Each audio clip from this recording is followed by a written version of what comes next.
now we have our next contributor, which is Gary Lyons. Gary Lyons is the CEO, Shipyard Technology Ventures. Shipyard Technology Ventures is a venture builder that partners with large global businesses to help them optimize and accelerate their product development and innovation activities.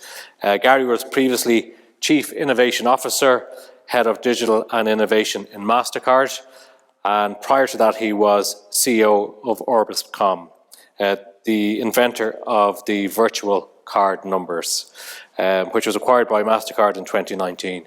Gary is a technologist by training with significant experience in the financial services industry and in driving innovation and product development, both in startups and in global corporations. Gary Lyons, you're very welcome, and you're going to give us some insights and talk to us about how to optimize innovation. Yeah, thanks very much, Conor. I'm going to talk about the innovation process and improving that in both corporations and in startups. And I'm going to try not make this a sales pitch, but obviously, this is something that we do. So I'll take us through how we do it and how we actually eat our own dog food. So, whether you're a large business or a small business, becoming relevant, creating a business, getting into a certain stage where you've got growth, you've got customers is a huge achievement.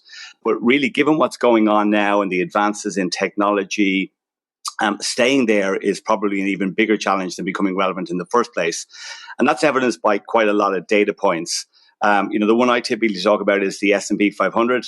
If you were an S&P 500 company in 1937, the average tenure, so your peer set, the average tenure was 75 years, which basically meant it was easy to stay relevant 60, 70, 80, 90 years ago. Now it's an awful lot more difficult. And innovation is something that is hard to do. It's an ill-defined word. It means different things in different organizations.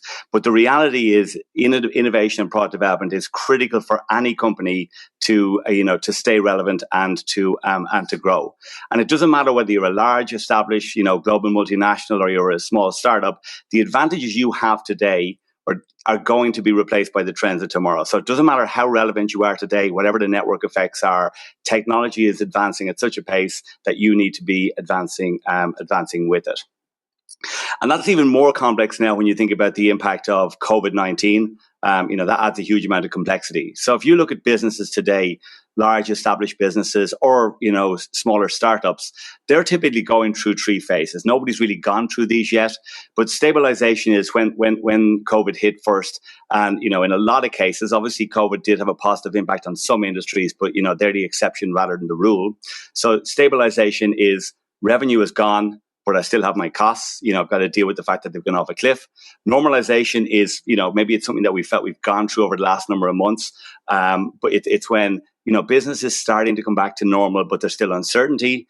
And obviously we'll probably be heading back to stabilization now, given what's going on. And ultimately, companies want to get back to a growth footing that they were on pre-COVID. And what we're seeing is that most businesses, particularly established businesses, are actually focusing in on a survive rather than thrive methodology. So they're thinking about how do they actually get through it, write off 2020, and possibly even write off 2021. We believe that there's huge opportunities and you do need to invest into a crisis. And as a result, some of the companies that are actually not thinking, maybe forward-looking enough are actually missing out on real opportunities. Now, it's interesting. I did actually meet with a CEO, obviously virtually, the CEO of a large Asian bank quite recently. And he said something that really, really heartened me. He said, we've seen the future and it's going to be great.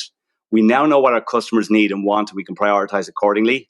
It's basically time to stop funding initiatives that keep the old ways of working and serving customers alive. And what he was saying was, they were keeping branches, they were doing paper-based transactions, they were doing things that, were satisfying customers that had been with them for a long, long time. But as a result of COVID, these customers couldn't visit branches, they couldn't do the paper transactions, they actually had to transition to the new ways of working. And as a result, he actually said, yes, this is a pain. This is not a good thing for anyone. It's not a good thing for our business right now, he said. But instead of investing 90% in keeping the lights on the old ways of working and 10% on new initiatives to stay competitive, he's actually flipping that. And I thought that was a really, really heartening thing to see. He was now going to spend 90% on creating the solutions that were going to make it better for customers, more efficient, digitize the whole experience, and actually just spend 10% keeping the lights on. We've also observed some phenomena as we go through COVID-19. There's a new normal, and this is really, people are behaving differently. They're behaving in a way that they're going to continue to behaving going forward, and businesses need to adapt to that. Acceleration is where things that were likely to happen anyway, like things like contactless payments, telemedicine, they were going to happen, but they've been accelerated by this because they were the only things that you could possibly do, particularly during the early stages of COVID-19. And then disruption is where the entire value chain is upended, and it's creating opportunities for new companies that come up with novel ways of doing things. So basically every industry, large, small, whether they like it or not, is impacted by these three phenomena, and the challenge is trying to take advantage of them. So there's always an opportunity in a crisis, and it doesn't always feel that way, but it does actually force all of our companies, large and small, to re-examine how we do things. And innovation and product development is certainly something that can be re-examined and can be improved. So I have a simple view that what got large corporations to where they are today isn't necessarily going to get them to where they want to get to. So you have to look and say, how do they innovate today? Well, they build, they buy, and they partner. They build products from the ground up internally.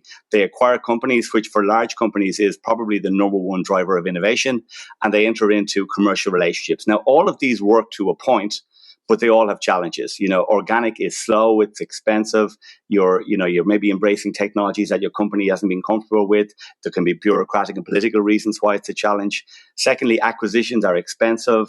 They're competitive. A lot of acquisitions fail. People actually tend to gloss over that. And then you're trying to integrate in cultures that may be alien to your organization, like, new technology stacks, new product stacks, new ways of working. So, it's not a straight line.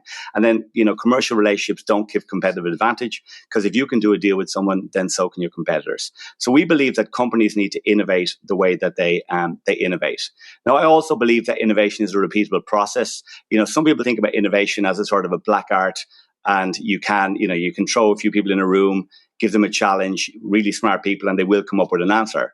But that's not sustainable. So there is a discipline, and you can get better at innovation by systematizing it and making it a repeatable process. Now, what we do in Shipyard is we create companies, we co-create companies with large global corporations, and we also help companies optimize how they innovate and how they develop products. So we start with the view that great companies, particularly large companies, but this applies to smaller companies as well, have a lot in common. So if you're looking at a good company, what does a good company have? Well, obviously they're focused on the customer. They have a customer-centric mindset. They have brilliant products, great technology, super business model. They have a fantastic team. They have a strong culture. They're in a big market with paying customers. They're fantastic at execution, and they have the appropriate level of process and financial discipline. And generally, when you show this to CEOs of businesses, they go, yeah, I have all these things. A great company, on the other hand, has everything that a good company has, but they're also thinking about how they can apply technology and data rather than just applying people. So they're systematizing it, they're automating things. They know why they're winning and how they can stay winning. They recognize that, their advantages they have today are not going to be the advantages tomorrow. So they understand the emerging tech landscape, the emerging competitive landscape, and they not only have a plan to maintain their incumbency, they plan to extend it. They're able to move quickly and adaptable to change, and they also have an authentic purpose, or they deliver back a benefit to society. So our whole reason for being is we believe, and this is sort of why I'm here today, talk about the creation and operation of great companies and great products can be systematized. So we have a methodology where we have a 5-phase process with 156 steps in it to go from finding a pain point all the way to actually scaling a solution in market, which I think matters whether you're a small company or a large company. We identify markets and opportunities that are ripe for innovation. We're able to predict success ahead of time, looking at the size, the cost, the execution risk, the credibility of the existing assets, and the strategic alignment of what you're trying to create. We compress the first 12 months of a company into less than 1 month using a factory, which I'll show you. We then provide all the services that a company would need. So the entrepreneurial team inside the company don't have to worry about employment contracts or share option agreements or patents or invoices, things that are necessary but are actually distracting from the company trying to prove product market fit. So we provide them as a service, and then ultimately we want to derive value from that business. So the key thing is using a systematic, repeatable process. Whether you're a large company or a small company, you should be able to get to market quickly, and you should be able to get to market cost effectively.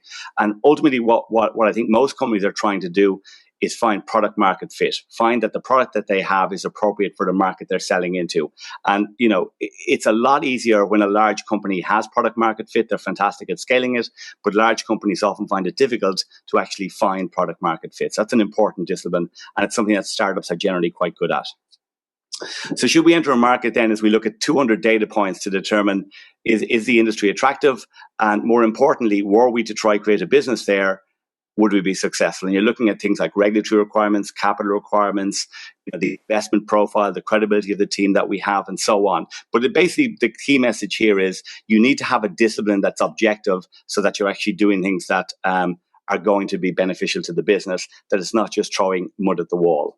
And that gives us a chart that's sort of with illustrative data here only. You can see in the top right-hand corner, industries that will be attractive, and were we to try create a business there, we'd likely be successful.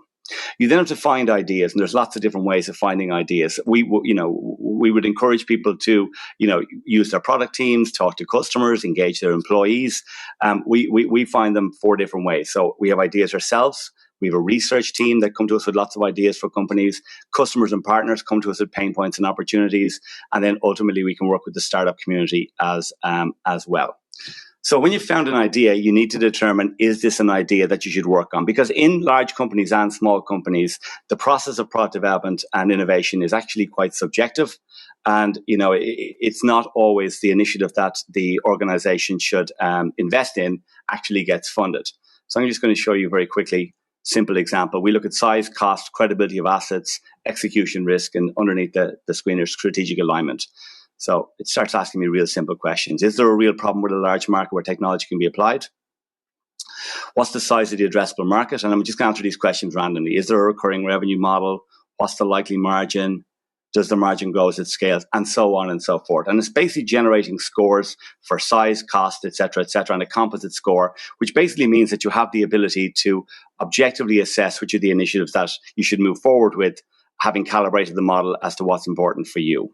The next thing we do then is we do a 2-week engagement to actually bring the solution to life, because it is very important that you get something out there, you get it into the hands of customers quickly. And what we do is we do this 2-week sprint where we bring the initiative to life. We have a North Star, a press release using the Amazon approach to product development, a business model, a customer landing page, a prototype, a video advertorial. We've done customer testing, FAQs, risks and assumptions, and a board-friendly presentation. Most companies take far too long, in my opinion, to actually get this to life and to get this phase done. And we do this on a single platform, because if you look at product development in my mind is probably one of the most important things that a company can do to stay relevant.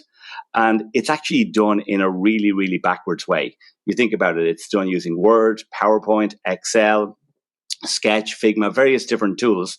It's very, very subjective. And if somebody senior says, I'd like to get an update on that product, it's a manual process to pull that together.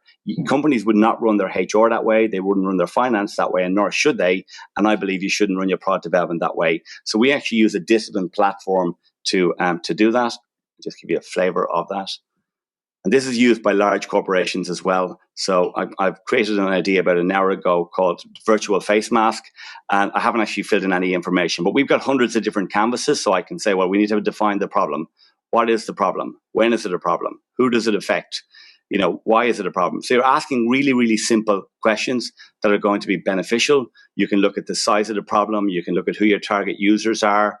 You can look at the competitive landscape. So I can go in and say, well, why are my competitors? Let's create a competitor here. So we're going to create a competitor called facemask.com. We can put in a logo. We can say how big they are. We can put in their strengths, A, B, C, weaknesses. So you're actually having a discipline around how you do this. You can look at, what clients do they serve? Well, it's consumers. What's their price point? It's this. And you can add more. You can add, like, for example, quality. And I'm not saying you have to use a platform like this, but I'm saying that it is good to have a discipline, so you're objectively spending your money on the right things that are going to truly benefit your business. You can also look at things like the size of the market, the business model, lean canvas, et cetera, and you can generate insight. So I can actually see, what's my confidence? Well, have I interviewed customers? Have they indicated they're willing to pay for it? Are they receptive to a product? and so on. So it's just having a discipline around how you actually innovate and how you build products. And why do most projects fail? In my mind, execution is critical, but it's also going in with unreasonable assumptions. So I'm going to create an assumption here. We can create the product for $1. Doesn't really matter. And if we can't do that, that will have a high impact. How are we going to test this? Well, we're going to build a prototype and so on. And then we can also, just to a bugbear of mine was that at any point in time, I didn't want to have to auto-generate a PowerPoint or have to manually create a PowerPoint. So it generates in a PowerPoint that's appropriate for the executive team. Obviously, there's no data in what I've done so far, but it basically brings this to life in a real simple way. And objectively means that in an organization, you can see what you're working on and you know why you've chosen to fund one initiative over another. You can also engage your employees to put in ideas, comment, vote, etc. And at any point in time, I can actually get an up-to-date status on everything that's going on within the organization. Now, what we do then is we want to get to market quickly, so we automate the creation of the product and technology infrastructure. Now, if you look at most companies and most products today, they're in different industries with different tech stacks, with different business models. But if you drill down and think a little bit deeper, particularly with companies that depend on technology, they're doing a lot of the same stuff. So I've got 3 examples here. There could be any examples: Airbnb, Twitter, and Spotify. I got to log on to them all, so I need user management. I got to pay for my promoted tweets, pay for my room, pay for my music. So I need payments, I need inventory management, I need scheduling, I need all these various different components. So imagine it when I was creating a product, I had the ability in a platform to pull all these things together quickly and cost effectively to get to market. So we've done that, and we basically have this Lego platform that allows us to stand up the product very quickly. So that the components are basically functionality or a connection into a legacy system. They're like Lego bricks with standard interfaces. There's lots of them. And even though they're very, very simple, like Lego, you can build very, very complex deliverables. So let me give you a very quick demonstration of just how we get to market in a systematic way, because you can waste a huge amount of time and money in an organization doing that. Now, this is a demonstration. The real platform takes about an hour. This takes about 60 seconds. So I'm going to create a business called Intuition, which is a small business platform for helping me manage my staff, manage my invoice, my customers, etc. I have access to generic components, but it's a fintech business, so I want access to the fintech components. I can decide to deploy it in Google, Amazon, Microsoft Azure, or private cloud. So I'm going to go with Google. I can put in my Google credentials, which happen to be in this file here. I can then stand up the various different instances that I want. And instead of having to, the old way of having a data center as a competitive advantage is gone. You have to leverage the cloud. But, you used to have to get CapEx to get a data center in a new geography, and then you had an RFP. Now you can do it instantaneously. So say my customers are just EMEA. I'm going to stand it up here and here. I've got scaling options that I can put in to make the platform elastic. Confirm deployment. And what it's doing now in the real one is creating my build environment, my test environment, my production environment, and my source code repository in the cloud. I can now actually select, different components. Maybe I need Ticketmaster events, Google ratings. Maybe I need insights from Intercom, Xero for my accounting, Clover for my till, etc. So I'm selecting the components that I need. I can layer in scaffolding for machine learning, A/B testing, GDPR, monitoring. All of these things take time and don't necessarily add a huge amount of value at an early stage of a product. So I can then, if I wanted to build the user experience, I can put in my logo, put in my branding. I can change colors and various things like that. And we've also built a builder that allows us to generate the back end and the front end. So this requires a login page. And I can say, well, what would this look like on a tablet? And most builders actually do this, but they don't generate the back end as well. So I can say it looks like this on a tablet, this on a phone, and I'm in a sandbox, and I can start dragging. Maybe I need my till card or my till receipts for my business. Maybe on this page I need to have payments, and so on. And I have a little button here that drags what I should have dragged. And I can see in this sandbox, I can see my account balance, what invoices are due to me, what customers think about my business. I can see my bank statement, my invoice statement. I can see, customer ratings, and I can see events that are on that are going to impact on my staff or on my revenue. I press publish. And what this is doing now is it's auto-generating the back end, the front end. It's building, testing, deploying. It's doing security vulnerability analysis, code coverage analysis. And basically after an hour, I'm able to go to my website. I'm able to click here and install the Android app that's been auto-generated. I can go to my source code repository in the cloud. I can go to my Jenkins or my build pipeline to ensure, that deployments going forward are going to be seamless and I have no technical debt. So basically what we think about is going from product idea to market is like a 100-meter race. Apply technology and apply the discipline process means that you can start that race 50 or 60 meters down the line, which means that you're not wasting money on things that can be done more effectively. And just to sort of show that we eat our own dog food, here's 3 or 4 companies that we've created. So Cylon is a platform. It's the digital platform for digitizing the whole product lifecycle. Claro is a platform for the freelance community to help them manage their proposals, contracts, invoices, payments, expense managements, etc. BochardX is a software business. It's based out of Romania. It builds our companies and it also builds products for third parties around the world. Xante is a parametric insurance business whereby instead of the traditional insurance way of paying out after the event occurs, Xante pays out before the event occurs when paying out can reduce the impact of the event actually happening. So a simple example, hurricanes in Florida. 57% of the US population don't have access to $500 to deal with an emergency.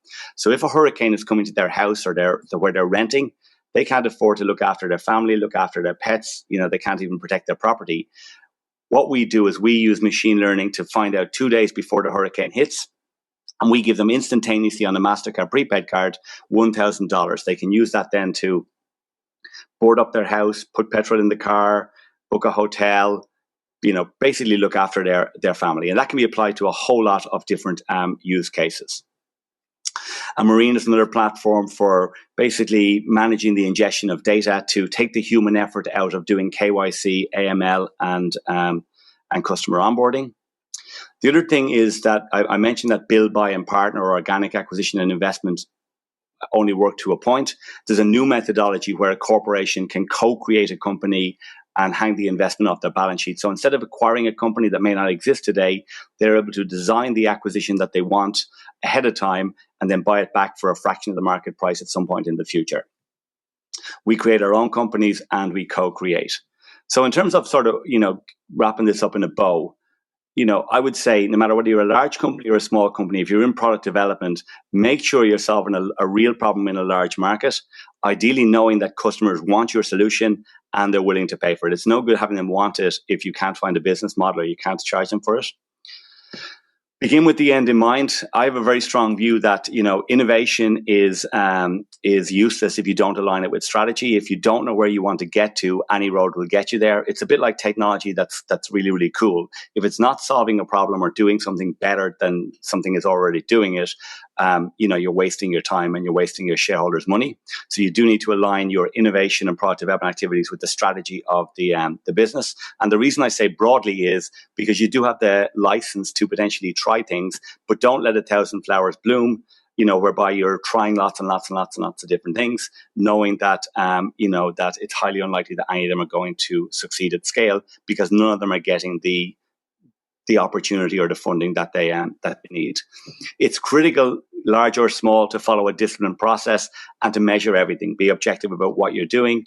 You do need to have, if you don't measure it, then it's not that important. You absolutely need to think about what matters. What does success look like? Is it revenue? Is it customers? Is it active users? It could be a lot of different things depending on what your business is. It could be margin, but you do need to make sure that you measure it, and you do need to, have a disciplined process. Source ideas from everywhere.